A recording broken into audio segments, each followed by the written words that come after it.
নারীরা রান্নাঘরে বসে আল্লাহর দুইটি নাম পড়ে দোয়া করলে আল্লাহ পাক রব্বুল আলামিন ওই সংসারে উন্নতি দান করে দিবেন।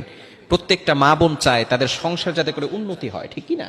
প্রত্যেকটা নারীরা চায় আমার সংসার যাতে করে উন্নতি হয়, আমার স্বামীর ইনকাম সোর্স যেন ভালো থাকে, সে যেন হালাল ভাবে চলতে পারে, আমরা যেন নামাজি হতে পারি। এখন আলহামদুলিল্লাহ অনেকটা দিনের পথে নারীরা চলে এসেছে। প্রত্যেকটা স্ত্রী চায় তার স্বামীর ব্যবসা বাণিজ্য যাতে করে বরকত হয়, সংসারে উন্নতি হয়, ডেভেলপ হয়। ইয়া রাজ্জাক আর ইয়া আল্লাহ, ইয়া আল্লাহ ইয়া রাজ্জাক, এই দুইটি নাম সবসময় আপনি পড়বেন। বিশেষ করে মা বোনেদের কাছে এই মেসেজটা পৌঁছে দিবেন। যারা আমার আলোচনা শুনতেছেন ভালো করে শুনবেন।